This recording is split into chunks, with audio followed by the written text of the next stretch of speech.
بسم اللہ الرحمن الرحیم۔ السلام علیکم بختاور اسلامک ٹی وی کے معزز ناظرین، امید کرتی ہوں کہ اللہ پاک کے فضل و کرم سے آپ سب خیر و عافیت سے ہوں گے۔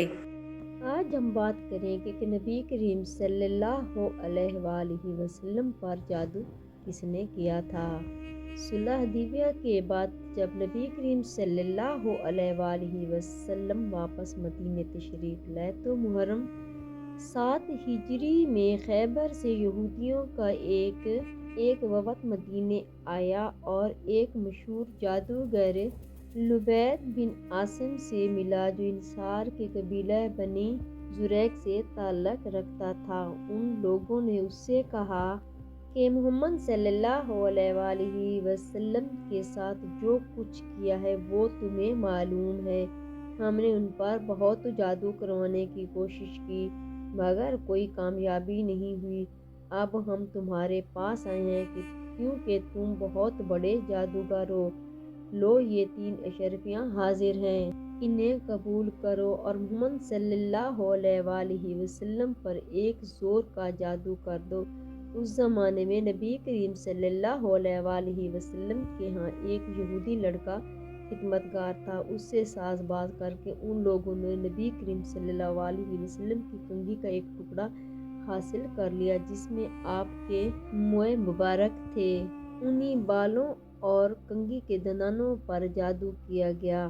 بعض روایات میں ہے کہ لبید بن عاصم نے خود جادو کیا تھا اور بعض میں یہ ہے کہ اس کی بہن اس سے زیادہ جادوگرنیاں تھیں، ان میں سے اس نے جادو کروایا تھا۔ بہرحال ان دونوں صورتوں میں جو صورت بھی ہو، اس جادو کو ایک نر کھجور کے گوشے کے غلاف میں رکھ کر لبید نے بنی زریق کے کنویں زروان یا اروان نامی کی تہ میں ایک پتھر کے نیچے دبا دیا۔ اس جادو کا اثر نبی کریم صلی اللہ علیہ وآلہ وسلم پر ہوتے ہوتے پورا 1 سال لگا۔ دوسری سمسائی میں یہ کچھ تغیر مزاج محسوس ہونا شروع ہوا۔ آخری 40 دن سخت اور آخری 3 دن زیادہ سخت گزرے مگر اس کا زیادہ سے زیادہ جو اثر نبی کریم صلی اللہ علیہ وآلہ وسلم پر ہوا وہ بس یہ تھا کہ آپ گھلتے جا رہے تھے، کسی کام کے متعلق خیال فرماتے کہ وہ کر لیا ہے یا نہیں مگر نہیں کیا ہوتا تھا، اپنے ازواجات کے متعلق خیال فرماتے کہ آپ ان کے پاس گئے ہیں مگر نہیں گئے ہوتے تھے، اور بعض اوقات آپ کو اپنی نظر پر شبہ ہوتا تھا کہ کسی چیز کو دیکھا ہے مگر نہیں دیکھا ہوتا تھا۔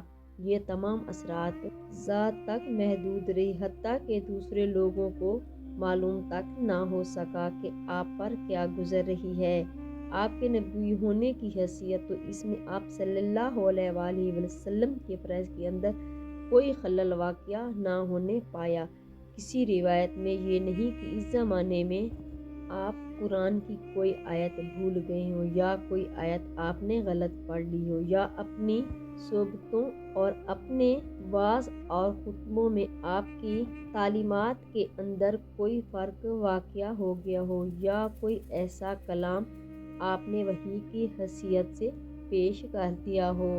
آخر کار آپ ایک روز حضرت عائشہ رضی اللہ تعالیٰ عنہ کے ہاں تھے کہ آپ نے بار بار اللہ تعالیٰ سے دعا مانگی۔ اسی حالت میں آپ کو نیند آ گئی یا غنودگی طاری ہوئی اور پھر آپ بیدار ہو کر آپ نے حضرت عائشہ سے کہا کہ میں نے جو بات اپنے رب سے پوچھنی تھی وہ اس نے مجھے بتا دی ہے۔ حضرت عائشہ رضی اللہ تعالیٰ عنہ نے عرض کیا کہ وہ کیا بات ہے؟ آپ نے فرمایا 2 آدمی میرے پاس آئے، ایک سرہانے کی طرف تھا اور دوسرا ہاتھی کی طرف تھا۔ ایک نے پوچھا انہیں کیا ہوا ہے؟ دوسرے نے جواب دیا ان پر جادو ہوا ہے۔ اس نے پوچھا کس نے کیا ہے؟ جواب دیا لبید بن عاصم نے۔ پوچھا کس چیز میں کیا ہے؟ جواب دیا کنگھی اور بالوں میں ایک نر کھجور کے گوشے کے غلاف کے اندر۔ پوچھا وہ کہاں ہے؟ جواب دیا بنی زریق کے کنویں زروان کی تہ میں پتھر کے نیچے ہے۔ پوچھا اب اس کے لیے کیا کرنا چاہیے؟ جواب دیا کہ کنویں کا پانی سونت دیا جائے اور پھر پتھر کے نیچے اس کو نکال دیا جائے۔ اس کے بعد نبی کریم صلی اللہ علیہ وآلہ وسلم نے حضرت علی رضی اللہ تعالیٰ عنہ سے اور حضرت عمار بن یاسر رضی اللہ تعالیٰ عنہ اور حضرت زبیر رضی اللہ تعالیٰ عنہ کو بھیجا۔ ان کے ساتھ جبیر بن ایاس زرقی اور قیس بن محسن زرقی بھی شامل ہو گئے۔ بعد میں نبی کریم صلی اللہ علیہ وسلم خود بھی چند صحابہ کے ساتھ وہاں پہنچ گئے۔ پانی نکالا گیا اور وہ غلاف برآمد کر لیا گیا۔ اس میں کنگھی اور بالوں کے ساتھ ایک کے اندر 11 گیریں پڑی ہوئی تھیں اور موم کا ایک پتلا تھا جس میں سوئیاں چبھی ہوئی تھیں۔ حضرت جبرائیل علیہ السلام نے آ کر بتایا کیا آپ معوذتین پڑھیں؟ چنانچہ آپ ایک ایک آیت پڑھتے جاتے اور اس کے ساتھ ایک ایک گھیرا کھولتے جاتے اور پتلے میں سے ایک ایک سوئی نکال لی جاتی رہی۔ خاتمہ تک پہنچتے ہی سارے گھیرے کھل گئیں، ساری سوئیاں نکل گئیں اور آپ جادو کے اثر سے نکل کر بالکل ایسے ہو گئے جیسے کوئی شخص بندھا ہوا تھا، پھر کھل گئے۔ اس کے بعد آپ نے لبید کو بلا کر باز پرس کی۔ اس نے اپنے قصور کا اعتراف کر لیا اور آپ نے اس کو چھوڑ دیا کیونکہ آپ اپنی ذات کے لیے آپ نے کبھی کسی سے انتقام نہیں لیا۔ یہی نہیں بلکہ آپ نے اس معاملے کا چرچا کرنے سے بھی یہ کہہ کر انکار کر دیا کہ مجھے اللہ نے شفاعت دی۔ اب میں نہیں چاہتا کہ کسی کے خلاف لوگوں کو بھڑکاؤں یا کچھ کہوں۔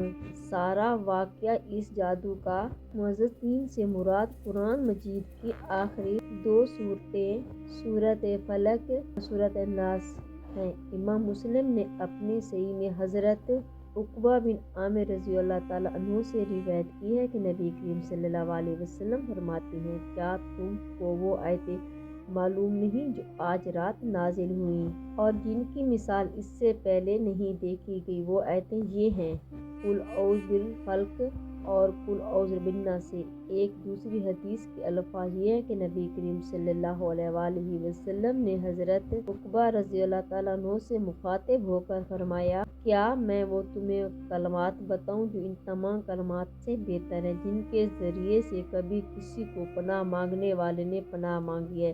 حضرت عقبہ رضی اللہ تعالیٰ عنہ کہتے ہیں میں نے عرض کیا ہاں یا رسول اللہ صلی اللہ علیہ وسلم ضرور فرما دیجئے۔ تو آپ صلی اللہ علیہ وسلم نے فرمایا قل اعوذ بالفلق اور قل اعوذ برب الناس، اور پھر حضرت عقبہ بن عامر رضی اللہ تعالیٰ عنہ سے ایک روایت درج کیا کہ نبی کریم صلی اللہ علیہ وسلم نے ان کو ہر ایک نماز کے بعد معوذتین سورۃ فلق اور سورۃ الناس پڑھنے کا حکم دیا۔ حضرت عبداللہ بن حبیب رضی اللہ تعالیٰ عنہ سے روایت ہے کہ ہم ایک اندھیری رات میں جب کہ بارش ہو رہی تھی اس لیے اپنے گھروں سے نکلے کہ نبی کریم صلی اللہ علیہ وآلہ وسلم کے پیچھے نماز ادا کریں۔ ہم آپ صلی اللہ علیہ وسلم کی خدمت میں پہنچے تو ارشاد ہوا کہو یعنی کہ کیا کام ہے؟ میں چپ آ رہا ہوں۔ آپ صلی اللہ علیہ وسلم نے فرمایا کہو۔ میں پھر بھی چپ رہا تو آپ صلی اللہ علیہ وسلم نے یوں ارشاد فرمایا صبح و شام قل واللہ احد اور معوذتین پڑھا کرو، تم ہر ایک قسم کی شر سے محفوظ رہو گے۔ ترمذی نے اس حدیث کو حسن صحیح کہا ہے۔ اور ایک روایت میں ہے کہ حضرت عائشہ رضی اللہ تعالیٰ عنہ فرماتی ہیں کہ نبی کریم صلی اللہ علیہ وسلم جب سونے کا ارادہ کرتے تو قل واللہ احد اور معوذتین پڑھ کر اپنے ہاتھوں پر پھونکتے تھے، جس کے بعد اپنے منہ پر اور اپنے جسم کے تمام حصوں پر جہاں تک آپ کا دست مبارک پہنچ سکتا تھا پھیر لیتے تھے۔ حضرت عائشہ رضی اللہ تعالیٰ عنہ فرماتی ہیں کہ جب آپ صلی اللہ علیہ وسلم بیمار ہوئے تو آپ نے مجھ کو ایسا کرنے کا حکم دیا۔